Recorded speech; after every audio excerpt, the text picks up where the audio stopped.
You know that moment. You're in a meeting, or a classroom, or sitting across from someone you really care about, and your throat tightens.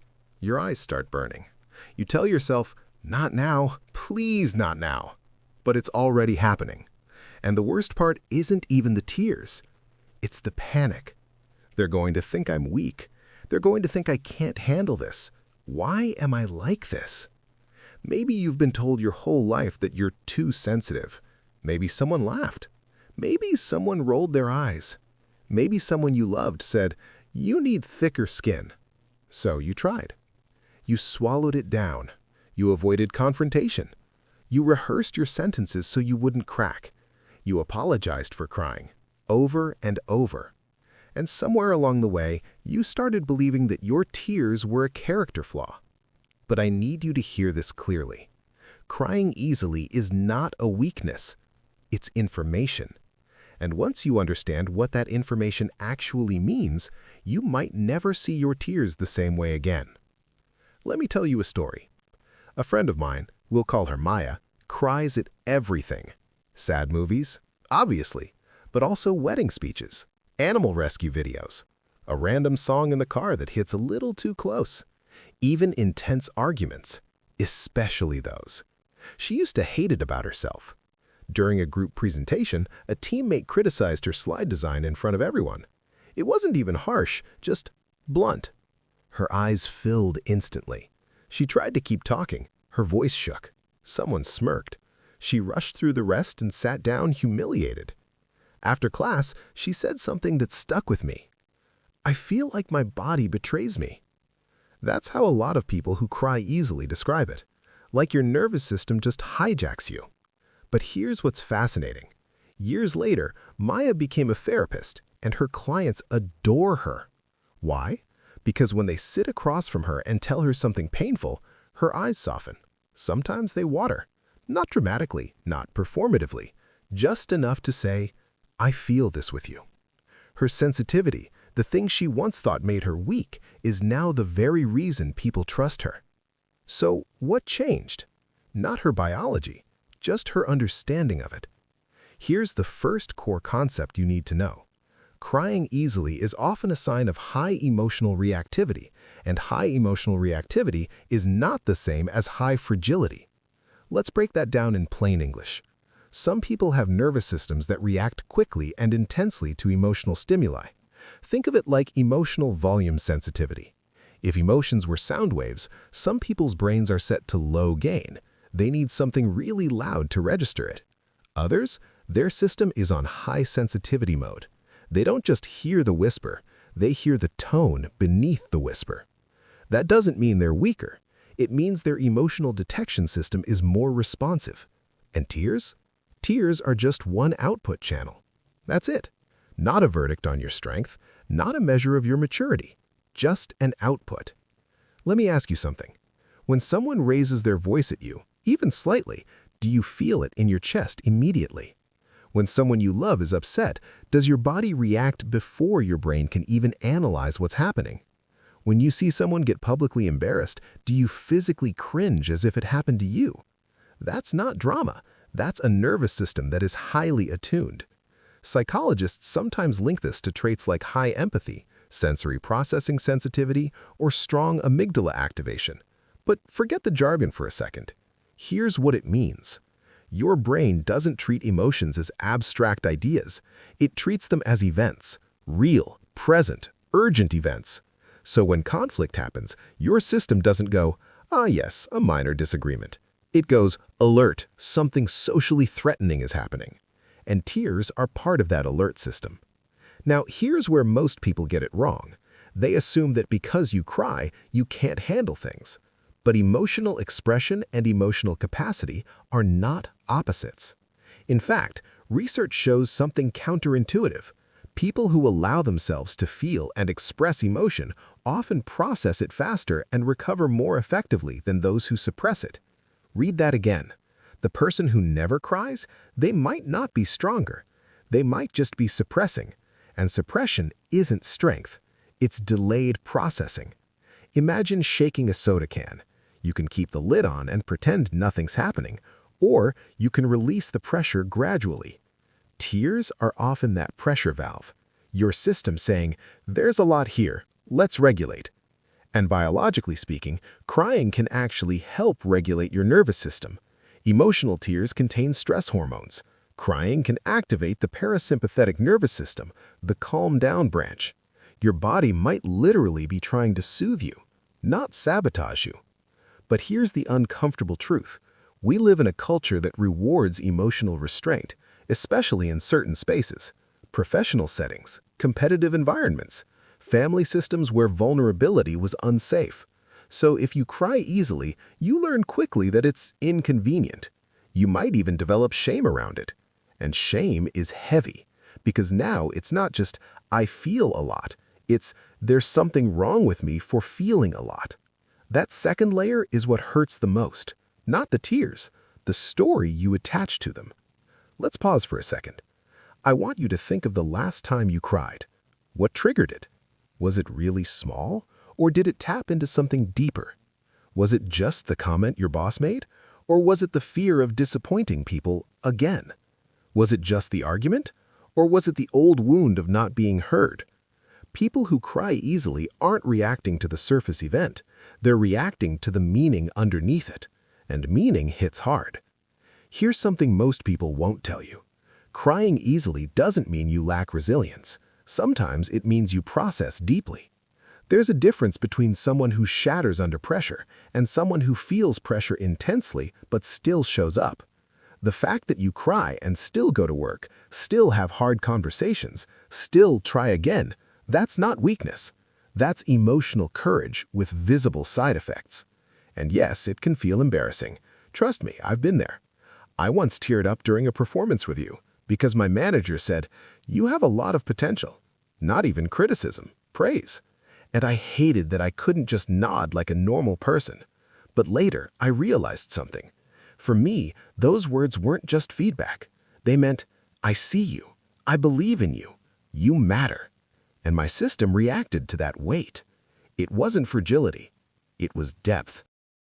Let's talk about something that almost no one connects to crying easily. Belonging. Not in the cheesy, motivational poster way. I mean survival-level belonging. Because your brain does not treat social rejection as a small inconvenience. It treats it like danger. And if you're someone who cries easily, your brain might be especially tuned to that danger. Think about the last time someone seemed slightly distant with you. Short replies, a different tone, a delayed text. For some people, that barely registers. For you, your stomach drops. You start replaying conversations. Did I say something wrong? Are they upset? Did I mess this up? And if the tension continues long enough, tears show up. Not because you're dramatic, but because your brain is asking a very ancient question. Am I still safe here? Here's the science in plain English. The same neural networks involved in processing physical pain, like stubbing your toe, also light up during social rejection. Researchers have seen this in brain imaging studies. Your brain doesn't fully separate "that hurt my body" from "that hurt my connection." So when someone criticizes you, excludes you, or pulls away, your nervous system can react as if something is genuinely at risk. Because historically, it was. Thousands of years ago, being rejected by your tribe could mean death. No protection, no shared food, no backup. Your brain hasn't updated that software. So if you cry easily during conflict, criticism, or tension, it may not be about thin skin. It may be about a nervous system that is deeply wired to preserve connection. Let me tell you about Daniel. Daniel cries during arguments. Not screaming fights, just emotionally charged conversations. If someone says, "I'm disappointed in you," his eyes water almost immediately. He hates it. He says it makes him feel small, childish. But when we looked closer at his history, something clicked. He grew up in a home where love felt conditional. When things were good, they were good.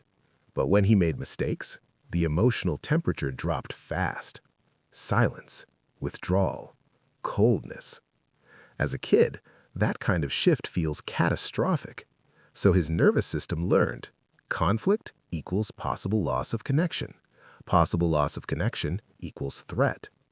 Now, as an adult, when someone expresses disappointment, his system doesn't just hear the words, it hears echoes, and his body reacts before his logic can step in. Tears aren't weakness there, they're memory. Now, here's something important. Crying easily can be linked to something psychologists call high rejection sensitivity. But that phrase sounds clinical and scary, so let's humanize it. It just means your radar for social cues is very sharp. You pick up micro-expressions, subtle tone shifts, energy changes in the room. You're the one who knows something's off before anyone says it. That's not fragility, that's pattern detection. The problem, when your detection system is strong, it can sometimes over-predict danger. It sees smoke before confirming there's fire. And tears are often the emotional overflow of that alarm system. Let me ask you something uncomfortable. When you cry during conflict, are you actually incapable of handling it, or are you just overwhelmed by how much you care? There's a big difference. If you didn't care about the relationship, you probably wouldn't cry. If you didn't value being understood, you wouldn't feel that sting so deeply. Tears often show up at the intersection of meaning and vulnerability, not incompetence. Meaning. And here's the twist. People who cry easily are often the same people who think about conversations long after they end, replay moments to see how they could improve, feel guilty for hurting someone, even accidentally, apologize quickly, value emotional safety more than being right. That's not weakness, that's relational investment. But when you don't understand your wiring, you mislabel it. You call yourself too much, too emotional, too sensitive, instead of recognizing, I experience connection intensely. Now, let's zoom out. There's a trait called neuroticism in personality psychology. And before you panic, that word doesn't mean unstable. It refers to emotional sensitivity and reactivity. High neuroticism is linked to stronger emotional responses to stress. But here's what rarely gets discussed. High emotional reactivity also correlates with high empathy, creativity, and depth of processing. The same system that makes you cry during a harsh comment is the system that allows you to write something beautiful, notice someone's silent suffering, or feel awe at a piece of music. You can't turn one off without dulling the other. Your sensitivity is a package deal, and the goal isn't to shut it down, it's to regulate it. So what does regulation actually mean? It doesn't mean never cry. It means learning how to soothe your nervous system so tears aren't your only outlet. Because here's the truth. Your system isn't wrong. It just sometimes goes from 0 to 100 too fast. Regulation is building space between stimulus and reaction. It's noticing, my chest is tight, my eyes are stinging, I feel threatened. And instead of shaming yourself, you say, okay, my system is activated. Let's slow this down. Slow breathing, grounding, naming what you feel. That tiny pause can reduce the intensity enough that you choose your response instead of being carried by it. You don't have to erase your tears, but you can learn to work with them. Before we move to the final part, I want you to consider something. What if your tears aren't proof that you're weak? What if they're proof that you care deeply about being connected, understood, and safe? And what if the real work isn't becoming tougher, it's becoming steadier? Because in this last part, we're going to talk about how to transform "I hate that I cry" into something radically different. We're going to talk about power. Not loud power, not aggressive power, quiet emotional power. Let's get honest. You probably don't want to cry less because you hate emotion. You want to cry less because you hate how it makes you look. That's the painful part. The loss of composure, the shaky voice, the feeling of exposure. It feels like you've lost control. But what if I told you that people who cry appropriately are often perceived as more trustworthy? Not in every context, obviously, but in close relationships, in moments of vulnerability, Visible emotion signals authenticity. Your brain reads tears as, "This person is real." Now, that doesn't mean you should force it, but it does mean your emotional transparency isn't automatically a liability. The real power comes when you stop fighting your sensitivity and start understanding it. There are 3 shifts that change everything. Stop asking, "How do I stop crying?" Start asking, "What activates me?" Track patterns. Is it authority figures, romantic conflict, feeling misunderstood, public embarrassment? When you identify triggers, you reduce the unpredictability, and unpredictability is what makes you feel out of control. When you can say, criticism activates my fear of not being enough, you move from shame to clarity. Clarity is stabilizing. 2. Separate tears from narrative. Event, "I cried during that conversation." Narrative, "I'm pathetic." That story is learned, usually from someone who was uncomfortable with your feelings. Instead, try this. Event, "My system was overwhelmed." Narrative, "That makes sense given how much this matters to me." See the difference? Same tears, different identity. 3. Build emotional stamina, not emotional armor. Armor blocks everything. Stamina allows you to feel without collapsing.